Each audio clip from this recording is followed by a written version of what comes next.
Before we dive into today's incredible story, I need you to do something for me. Hit that like button right now, smash that subscribe button, and drop a comment telling me where you're watching from. Seriously, are you in Texas? Berlin? Tokyo?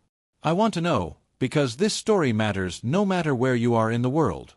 March 6, 1945. The ancient spires of Cologne Cathedral pierce a smoke-filled sky. In the rubble-choked streets below, a German Panther tank sits in perfect ambush. Its crew has already destroyed 2 American Shermans. They're waiting for the next victim. Then something rounds the corner. Something the Panther commander has never seen before. For a critical 3 seconds, he hesitates. His gunner's hand hovers over the trigger. Those 3 seconds cost them everything. What happened next would be captured on film by U.S. Army cameraman Jim Bates, footage that would become one of the most iconic pieces of combat photography in World War II history. This isn't just another war story. This is a story about the cost of bureaucratic failure. About what happens when the men making decisions are thousands of miles from the battlefield. About soldiers who knew exactly what they needed to survive, and were told they were wrong. By the spring of 1944, American tank crews in Europe were dying at horrifying rates. The 3rd Armored Division entered Normandy with 232 Sherman tanks and would see 648 completely destroyed in combat, with another 700 knocked out and repaired, a devastating loss rate of 580%. British soldiers grimly nicknamed Shermans Ronsons, after the cigarette lighter company whose slogan was, "Lights up the first time, every time." Polish tankers called them the Burning Grave. Research showed that 60% of Allied tank losses resulted from a single shot from German guns, and 2/3 of tanks caught fire when hit. When your tank is hit, you have seconds, maybe, to escape before ammunition explodes or fuel ignites. The Sherman's thin armor couldn't stop German 75mm or 88mm rounds. Its 75mm gun couldn't penetrate a Panther's frontal armor at any combat range. The solution existed. Engineers had designed it. Factories could build it.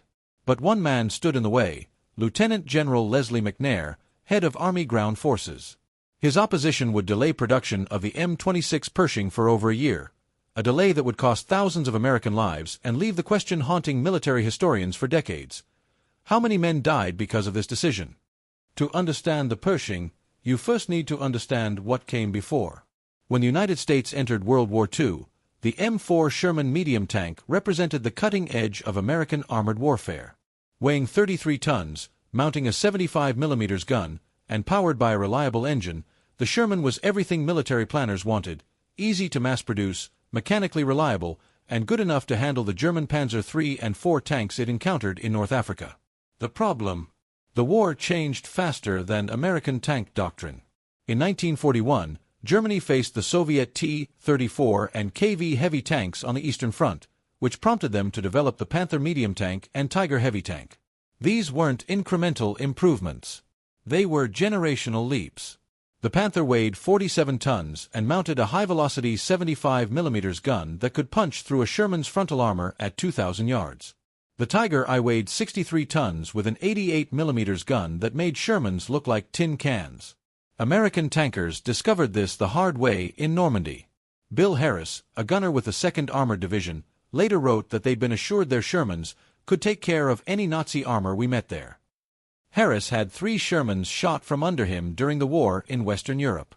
Lieutenant Colonel William B. Lovelady of the 3rd Armored Division recounted how one of his Shermans turned a corner, got off 3 shots at the front of a Panther, and all 3 rounds bounced off harmlessly.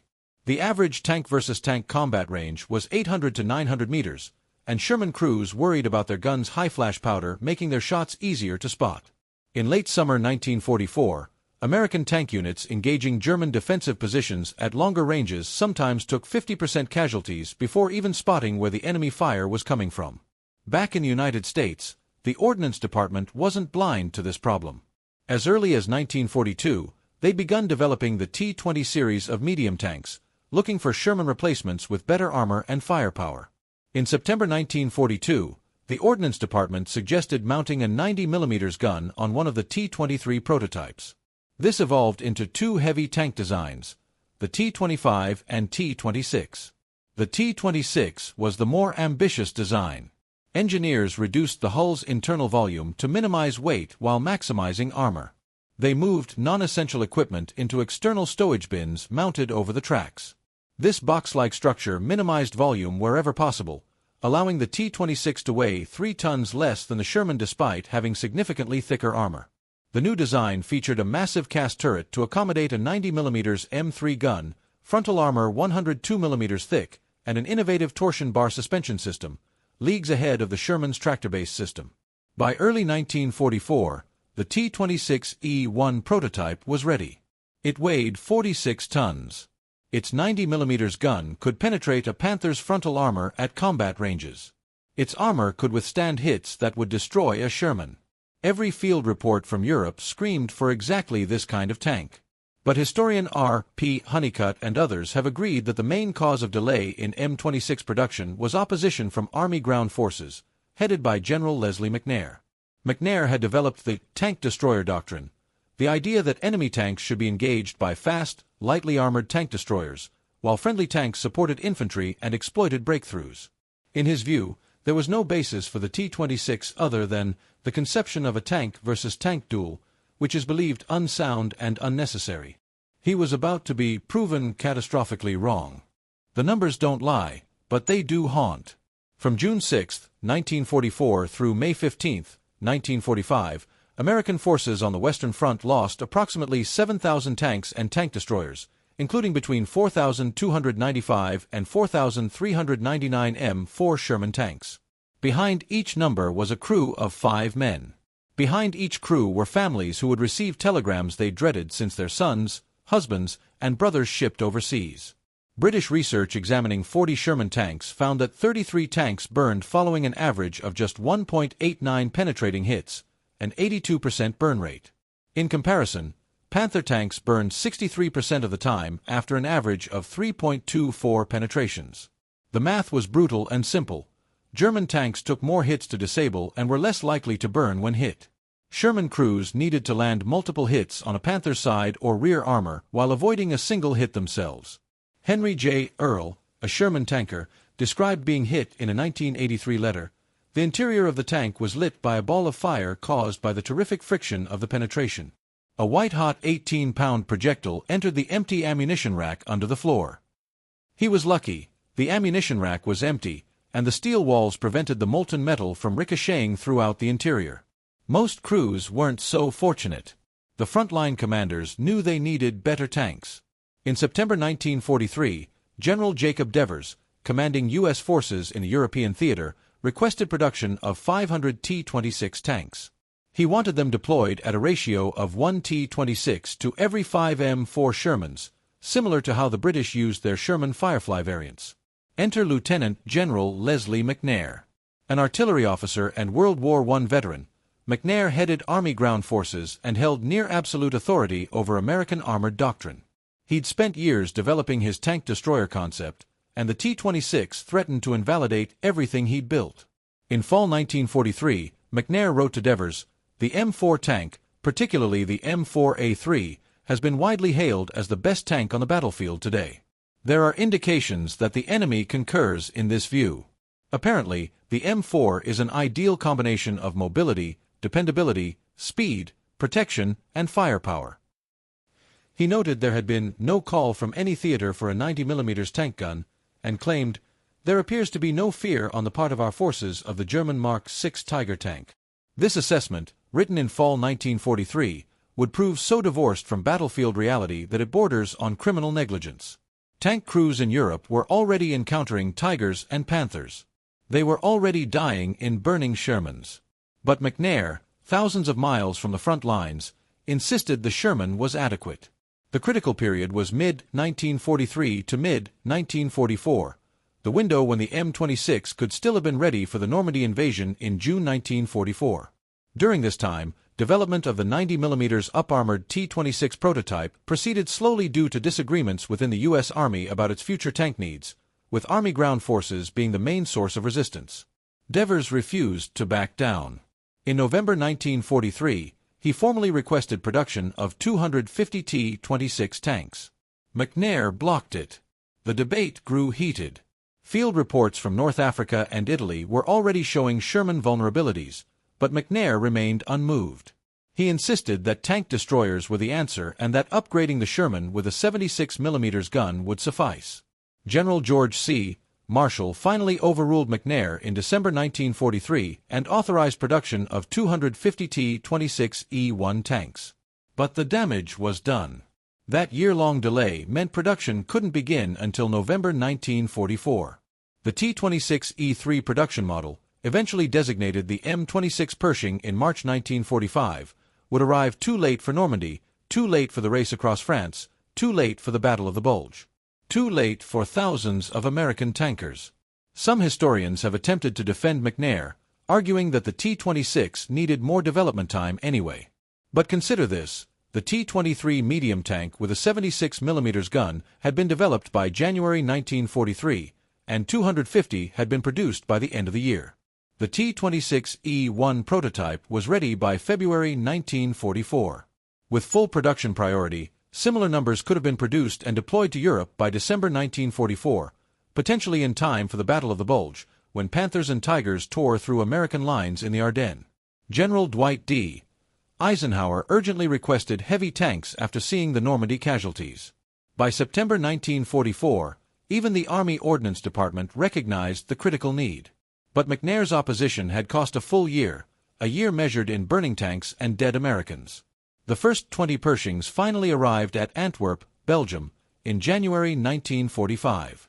The war in Europe had less than 4 months remaining. The M26 Pershing represented everything the Sherman wasn't. Where the Sherman prioritized mass production and mechanical simplicity, the Pershing prioritized combat effectiveness.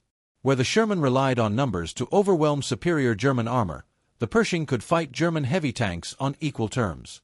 Let's talk specifications. The T-26E3 production model weighed 46 tons, 13 tons heavier than the Sherman. It measured 9 feet 1 inch tall, 11 feet 6 inches wide, and 20 feet 9 inches long without the gun, which added another 7 feet 7 inches. But this wasn't bloat. Every pound served a purpose. The armor was revolutionary by American standards. The frontal glacis plate was 102 millimeters thick at an angle, effectively over 150 millimeters against perpendicular impacts. This wasn't just thicker than the Sherman's 63 millimeters frontal armor. It was thick enough to stop the German 75 millimeters and 88 millimeters guns that had been killing American tankers for years. The turret front was 101 millimeters thick, cast in a single piece for maximum strength. Side armor measured 76 millimeters, thicker than the Sherman's frontal armor. The heart of the Pershing's killing power was its 90 mm M3 gun. This weapon could fire armor-piercing rounds at 2,800 feet per second. At 1,000 yards, it could penetrate 120 millimeters of armor, enough to punch through a Panther's frontal armor and more than sufficient for the Panther's side armor. Against Tigers, the Pershing could penetrate frontal armor at ranges under 600 yards and side armor at any combat range. The suspension system was equally impressive. The vehicle used 12 dual-road wheels with individual torsion bar springs and 4 large cylindrical shock absorbers on each side. This provided a remarkably smooth ride compared to the Sherman's vertical volute spring suspension, improving accuracy when firing on the move and reducing crew fatigue during long operations. But the Pershing had a fatal flaw: its engine. The designers used an 8-cylinder 500-horsepower Ford GAF engine, essentially the same power plant that powered the M4A3 Sherman, which weighed 10 tons less. This created chronic reliability issues and limited the Pershing's top speed to just 20 miles per hour on roads, compared to the Sherman's 30 miles per hour. The transmission struggled with the additional weight. For a tank designed to go toe-to-toe with German armor, this underpowered engine was a serious compromise. Yet even with this limitation, tankers who got their hands on Pershings loved them. For the first time, they had armor that could take a hit. They had a gun that could kill Panthers and Tigers frontally instead of requiring desperate flanking maneuvers. They had a fighting chance. In January 1945, the Zebra mission was mounted by the Armored Forces Research and Development Unit, led by General Gladion Barnes. 20 T-26E3 tanks from the first production batch were shipped to Western Europe, landing at Antwerp.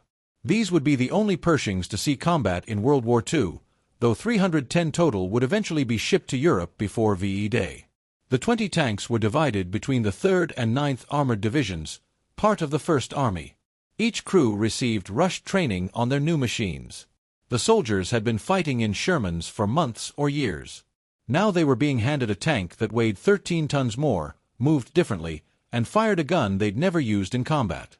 The Pershing's combat debut came with the 9th and 3rd Armored Divisions in February 1945 when a Pershing crew engaged German forces near the Roer River.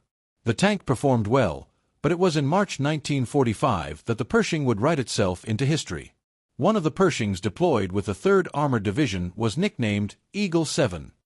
Its crew consisted of Staff Sergeant Robert Early, tank commander, Corporal Clarence Smoyer, gunner, Corporal John Derigi, loader, Private First Class Homer Smokey Davis, driver, and bow gunner William Woody McVeigh. These 5 men had been fighting their way across Europe in Shermans. Now they commanded what was arguably the most powerful American tank in the European theater. On March 5, 1945, the 3rd Armored Division launched its final advance on Cologne. The ancient city, Germany's 4th largest, had been bombed in 262 separate RAF air raids during the war, with 34,711 long tons of bombs dropped. Now American armor was fighting street by street toward the city center and the towering spires of Cologne Cathedral. By March 6, the division had broken through much of the German defenses. Near the city center, a German Panther tank from Panzer Brigade 106 Feldherrnhall lay in ambush near the train station. The Panther was commanded by Oberleutnant Wilhelm Bartelborth. His crew had positioned their 47-ton killing machine with clear sight lines down multiple streets, completely hidden from American forces approaching through the rubble. U.S. Army Tech Sergeant Jim Bates, a cameraman with the 165th Photo Signal Company, had been assigned to accompany the 3rd Armored Division that day. He was positioned with his camera, documenting the advance. What he was about to film would become one of the most famous pieces of combat footage in history. 2 M4 Sherman tanks from Easy Company, 3rd Armored Division, came down a street and hit a pile of debris. They stopped to call in a bulldozer. They had no idea they were in the Panther's kill zone. The German gunner fired. 2 75mm shells hit the turret of the leading Sherman. A third shell hit the tracks of the second Sherman behind it. The first Sherman's crew was killed instantly. The second Sherman was immobilized, its crew scrambling out before the next shot came. Staff Sergeant Robert Early in Eagle 7 heard the radio chatter about the ambush. His Pershing was positioned nearby. Rather than approaching head-on into the Panther's gun, Early decided to come at it from a side street. The Pershing would round the corner only 110 meters from the German tank, close enough that neither crew would have time for a second chance. The Panther's gun was already turning to meet the Pershing when Smoyer, the gunner, came around the corner and found himself looking directly down the Panther's gun tube. For 3 critical seconds, Bartelborth hesitated. Bartelborth had never seen a Pershing before and thought it might be a German tank, so he told his gunner to hold fire. Those 3 seconds decided everything. Clarence Smoyer didn't hesitate. He didn't wait for his tank to stop, but fired before the Panther's gun was fully aimed at him. The 90mm round punched through the Panther's gun mantlet. Early's driver drove into the middle of the intersection so they wouldn't be a sitting target. Smoyer fired twice more.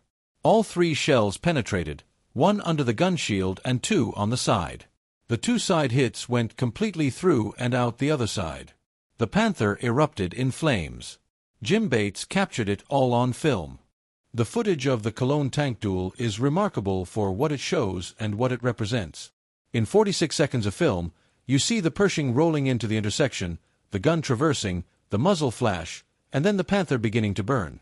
You see German crew members escaping the flaming wreck.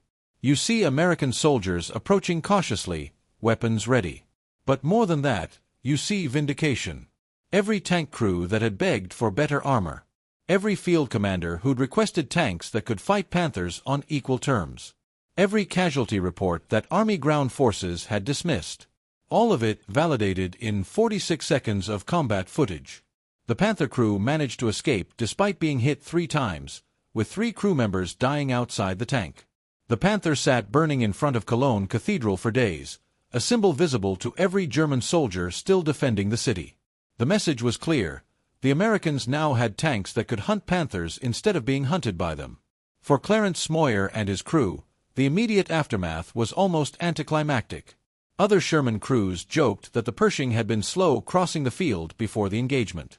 Smoyer's reply was simple: "I never saw any of you try to pass us." That silenced them. The Sherman crews knew what they'd been through. They'd seen friends burn. They'd tried and failed to penetrate Panther armor with their 75mm guns. Now here was proof that American engineering could build something better, but also bitter proof of how late that something had arrived. By April 12th, Eagle 7's crew had fought their way further east toward the Elbe River as part of Task Force Wellborn. The Pershing had been hit multiple times but sustained little serious damage, a stark contrast to the Sherman's vulnerability. The crew used their 90mm gun to clear German positions with high explosive and white phosphorus shells, reopen supply lines that had been cut by German counterattacks, and generally performed the role that heavy tanks were designed for, breaking through strong defensive positions. But Eagle 7 wasn't the only Pershing making an impact. Another T-26E3, nicknamed the Super Pershing, had been modified with additional armor plates welded onto the turret and glacis, scavenged from a knocked-out Panther. This tank carried an upgraded T-15E1 90mm gun with even higher velocity. The T-15E1 could penetrate a Panther's frontal armor at up to 2,600 yards with APCR ammunition. The first Pershing to be knocked out in combat was nicknamed Firefly. It was recovered from the battlefield and photographed, providing valuable intelligence on what could damage these new American tanks. The answer was sobering. German 88mm guns could still penetrate Pershing armor under the right conditions, and Panzerfaust anti-tank rockets remained deadly at close range in urban combat. By war's end in May 1945, 310 M26 Pershing tanks had been shipped to Europe, operating with the 2nd, 3rd, 5th, 9th, and 11th Armored Divisions, though only about 20 saw actual combat. This was a tragedy of timing. Hundreds of Pershings sat in rear areas or were still being shipped when Germany surrendered. Had production begun a year earlier, as it could have without McNair's opposition, hundreds of Pershings could have participated in the Battle of the Bulge, potentially saving countless American lives during that desperate winter fighting. The psychological impact on German forces was significant. For years, German tankers had enjoyed armor and gun superiority. Panthers could engage Shermans at ranges where the Sherman couldn't effectively fight back. Tigers were nearly invulnerable from the front. Now the Americans had a tank that could penetrate Panther armor frontally and match Tigers in a stand-up fight. German intelligence reports noted the arrival of the new American heavy tanks with concern. Even American soldiers sometimes mistook Pershings for German tanks due to their more aggressive, angular profile, so different from the Sherman's rounded hull. This confusion worked both ways and likely contributed to Bartel Botha's fatal hesitation at Cologne. Production numbers tell their own story. Between December 1944 and March 1945, only 436 T-26E3s were produced, though over 2,000 would be manufactured by the end of 1945. Compare this to the 49,234 Sherman tanks produced during World War II. If production had begun in late 1943 as Devers advocated, thousands of Pershings could have been fielded in 1944, potentially saving the lives of many of the 300-plus Sherman crews lost on the Western Front. The British received several Pershings for testing before war's end. Their assessment was mixed. They praised the armor and gun but noted the mobility issues caused by the underpowered engine. This was a valid criticism. The Pershing's 20 miles per hour top speed compared unfavorably to the Sherman's 30 miles per hour, and the transmission reliability problems were real. But British tankers also understood something American armchair generals hadn't. Armor that keeps you alive is worth more than speed that doesn't. The Pershing crew from the Cologne duel, Early, Smoyer, DeRiggy, Davis, and McVeigh, weren't awarded Bronze Stars for their actions until September 19, 2019, during a ceremony in Washington. By then, Clarence Smoyer was the only surviving crew member. He died on September 30, 2022, at age 99. Tank Commander Early and Cameraman Bates had received Bronze Stars shortly after the battle in 1945, but it took 74 years for the full crew to receive formal recognition. That delay in recognition mirrors the delay in production that defined the Pershing story. Too late for those who needed it most. Arriving just in time to prove what could have been. The real question isn't whether the Pershing was effective. The footage from Cologne answers that definitively. The question is, How many American tankers died in burning Shermans while the tank they needed sat in bureaucratic limbo? After World War II ended, 12 Pershings were shipped to Okinawa, Japan. They arrived on August 4, 1945, after fighting on Okinawa had already ended. Once again, too late. The atomic bombs had been dropped on Hiroshima and Nagasaki. Japan would surrender within days. The Pershings sat on the docks, their Pacific War over before it began. But the Pershings' combat career wasn't finished. When North Korea invaded South Korea in June 1950, the United States had few tanks immediately available. The 70th Tank Battalion at Fort Knox, Kentucky pulled World War II Memorial M26s off pedestals and reconditioned them for use. These museum pieces were rushed back into service to face Soviet-built T-34-85 tanks. In Korea, the Pershing finally got to prove its worth in sustained combat. The M26 acquitted itself well, credited with destroying up to half of all T-34 tanks engaged, with a kill-loss ratio clearly favorable to the Pershing. The 90mm gun easily penetrated T-34 armor at combat ranges, while the Pershing's armor stood up well against the T-34's 85mm gun.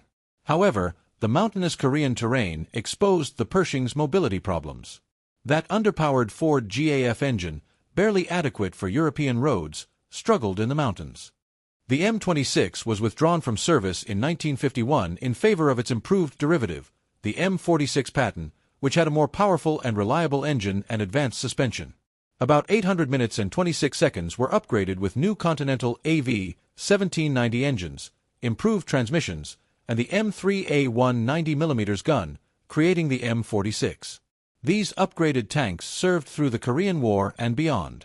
The Pershing's developmental legacy extended far beyond its own relatively short service life. The M46 Patton led to the M47, which led to the M48, a tank that saw extensive combat in Vietnam. The M48 evolved into the M60, which served as America's main battle tank into the 1980s and still serves in various armies worldwide. Every one of these tanks traced its lineage back to the T-26 design that Leslie McNair tried to kill in 1943. But the Pershing's real legacy isn't technical. It's a cautionary tale about the cost of institutional arrogance and the deadly consequences when bureaucrats override battlefield experience. Consider the numbers. American forces lost over 4,000 Sherman tanks on the Western Front between D-Day and VE Day. Each Sherman had a crew of 5. That's potentially 20,000 tankers killed or wounded in tanks that couldn't effectively fight German armor. Not all these casualties would have been prevented by earlier Pershing deployment. Tank warfare is inherently dangerous regardless of the vehicle. But how many? 1,000 lives? 5,000? We'll never know the exact number of Americans who died because Leslie McNair insisted the Sherman was good enough. Based on criteria of firepower, mobility, and protection, historian R. P. Honeycutt ranked the Pershing behind the German Tiger II but ahead of the Tiger I and Panther. This is remarkable considering the Pershing was designed and produced under wartime constraints, while German heavy tanks benefited from years of development. Given another year of refinement, the year McNair's opposition cost, the Pershing could have been even more formidable. The Pershing story teaches us several critical lessons about innovation, leadership, and institutional failure. First, proximity matters. The men closest to combat understood what they needed to survive. Field commanders from Patton to Devers knew the Sherman was outmatched. Tank crews knew it with deadly certainty. But McNair, safe in Washington, believed he knew better. He'd developed his tank destroyer doctrine and refused to admit it might be wrong, even as field reports proved it was failing. Modern military organizations must create channels where battlefield experience can override institutional doctrine when reality demands it. Second, doctrine can become dogma. McNair's tank destroyer concept wasn't inherently flawed. Tank destroyers did serve valuable roles in World War II. The flaw was rigidity. When evidence mounted that American tanks needed to fight German tanks directly, McNair couldn't adapt. He'd built his reputation on this doctrine, and admitting it needed revision would have meant admitting error. How many organizations today cling to failing strategies because the architects of those strategies can't admit they're wrong? Third, speed matters in weapons development. The gap between recognizing a problem, Sherman inadequacy against Panthers/Tigers, and fielding a solution, Pershing deployment, was approximately 2 years. In modern warfare, With even faster technological evolution, this kind of delay could be catastrophic. The bureaucratic friction that delayed the Pershing, competing authorities, institutional resistance, political considerations, all still exist in defense procurement today. Fourth, good enough is sometimes good enough, but sometimes it's not. McNair wasn't entirely wrong that the Sherman had virtues: reliability, ease of production, good high-explosive capability for infantry support. For many missions, it was adequate. But adequate doesn't cut it when you're facing a Panther in a tank duel at 800 meters. Knowing when good enough stops being good enough is a critical leadership skill. Fifth, individual courage can't compensate for institutional failure. American tankers showed extraordinary bravery throughout the European campaign. They developed tactics to overcome their tanks' shortcomings, using terrain, coordinating with tank destroyers, targeting German tanks' vulnerable side and rear armor. They achieved kill ratios against German armor that seemed impossible given their equipment disadvantages. But bravery and skill have limits. No amount of courage could make a 75mm gun penetrate a Panther's frontal armor at 1,000 yards. The footage from Cologne encapsulates all of this. In those 46 seconds, you see what happens when American engineering is finally allowed to match American bravery. You see a Pershing doing exactly what it was designed to do, engaging a Panther on equal terms and winning decisively. But you also see what came too late for thousands of tankers who fought in Shermans because McNair thought he knew better than the men who were dying. There's a human story embedded in every technical specification. The Pershing's 102mm frontal armor? That's the difference between a widow and a wife welcoming her husband home. The 90mm gun that could penetrate a Panther at 1,000 yards? That's the difference between a fair fight and a desperate gamble. The 12 months McNair delayed production? That's thousands of families who buried sons, fathers, and brothers. Clarence Smoyer, the gunner who fired that famous shot in Cologne, rarely spoke about the war after returning home. When he did, he was humble about his role. He'd done his job. He'd trained hard, kept his nerve under pressure, and made his shots count. But in interviews late in life, he quietly acknowledged something profound: we had a better tank. That's all. We finally had a tank that could fight them. That simple statement carries tremendous weight. For years, American tankers hadn't had a tank that could fight Panthers on equal terms. They'd had bravery. They'd had numbers. They'd had determination. But they hadn't had the tools to match their courage. The Pershing gave them those tools, just painfully, tragically late. Today, several M26 Pershings survive in museums worldwide. You can visit them, walk around them, touch the armor that could withstand an 88mm shell. There's one at the National Armor and Cavalry Museum at Fort Moore, Georgia. The Bovington Tank Museum in England has one. The Musée de Blinds in France displays several. Each one represents not just a machine, but a decision, the decision that Marshall finally made over McNair's objections in December 1943. But there's one Pershing you can't visit in a museum. Eagle 7, the tank that fought the famous duel at Cologne, didn't survive the war intact. After the filming, after Cologne fell, the crew continued fighting eastward. The tank took damage from various engagements. By war's end, like most combat vehicles, it was worn out and eventually scrapped. What survives is the footage, and the lesson it teaches. The story of the Pershing forces us to confront uncomfortable questions about military leadership, institutional resistance to change, and the human cost of bureaucratic failure. In his memoir, General Jacob Devers wrote with barely concealed bitterness about the delay in fielding the Pershing. He'd seen the field reports. He'd talked to tank commanders. He'd requested production authorization in 1943. And he'd been overruled by a man who'd never faced a Panther in combat. McNair himself never saw Pershings in action. He was killed by friendly fire during Operation Cobra in July 1944, ironically during a massive airstrike intended to clear the way for Sherman tanks to break out from the Normandy hedgerows. The tank commander who'd insisted the Sherman was adequate died months before the Pershing he'd opposed finally reached the battlefield. History has not been kind to McNair's legacy regarding tank development. While he's credited with efficiently training millions of American soldiers and organizing the massive wartime expansion of U.S. ground forces, his opposition to heavy tank development is viewed as one of the major American armor policy failures of World War II. The debate continues among historians. Was McNair a competent administrator whose doctrine was simply overtaken by battlefield evolution? Or was he a stubborn bureaucrat whose pride cost thousands of American lives? The answer probably lies somewhere in between, but it's cold comfort to the families of men who burned in Shermans. There's a broader pattern here that extends beyond World War II. Throughout military history, there's tension between institutional inertia and battlefield innovation. The British Army in World War I initially resisted tanks, viewing them as a novelty. The U.S. Navy was slow to recognize the importance of aircraft carriers in the 1930s. The French in 1940 had better tanks than the Germans but used them poorly due to outdated doctrine. In each case, institutional thinking lagged behind technological and tactical reality, and soldiers paid the price. The Pershing story is a reminder that weapons don't exist in a vacuum. They exist within bureaucratic systems, procurement processes, and doctrinal frameworks. The T-26 design was sound by early 1944. The factories could have built it. The crews needed it desperately. But the system failed to deliver it when it mattered most. Modern military organizations study the Pershing's development history as a case study in procurement failure. The U.S. Army's Armor School at Fort Moore includes it in curriculum about weapons development.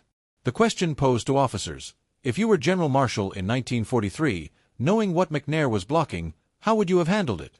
It's an exercise in leadership, in balancing competing priorities, in making decisions when subordinates disagree and lives hang in the balance. The other question is even harder. If you were a field commander in 1944, watching Shermans burn, knowing better tanks existed but weren't being produced, what would you do? How loudly do you protest? How far up the chain do you push? At what point does loyalty to doctrine become complicity in unnecessary casualties? These aren't abstract questions. They're relevant every time a military organization faces technological transition. They're relevant every time bureaucratic inertia slows innovation. They're relevant every time someone in a safe office overrides the judgment of people in harm's way. The M26 Pershing wasn't perfect. That underpowered engine was a real problem. The mechanical reliability issues were significant. Production quality control varied. But it was exactly what American tankers needed in 1944, and it arrived in 1945. Imagine an alternate history. Production authorized in late 1943. First Pershings rolling off assembly lines by spring 1944. Pershings landing at Normandy in June 1944 alongside Shermans. Panther and Tiger encounters where American tanks had a fighting chance from the first engagement. The Battle of the Bulge fought with hundreds of Pershings available to counter German armor. How many lives? How many families? How many young men who could have come home? We'll never know. What we do know is captured in 46 seconds of footage from Cologne. A Pershing rounds a corner. A Panther waits in ambush. The Pershing's gunner doesn't hesitate. 3 shots. The Panther burns. That's what victory looks like when courage finally gets the tools it deserves. So here's what I want you to take away from this story. Honor the men who fought in Shermans. They did their duty with inadequate equipment and extraordinary bravery. Honor the engineers who designed the Pershing despite institutional opposition. They knew what was needed and built it. Question the leaders who delayed it. Not to diminish McNair's other contributions, but to remember that even competent, well-meaning leaders can make catastrophic errors when doctrine becomes dogma. And remember that every time you see that footage from Cologne, that famous 46 seconds that's been viewed millions of times, you're watching more than a tank duel. You're watching vindication of every field report that said American tankers needed better armor.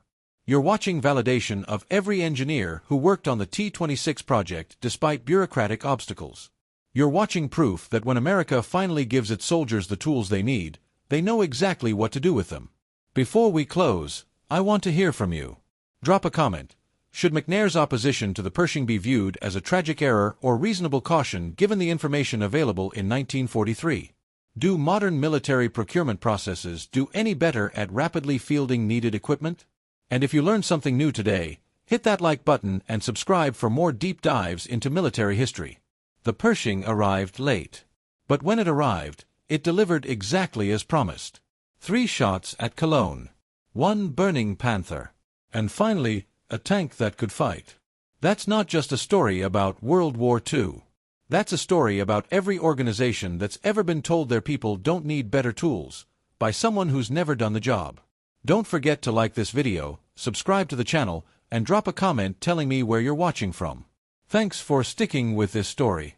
These deep dives take time to research and produce, and your support makes them possible. Until next time, remember history, honor courage, and question authority when lives are on the line.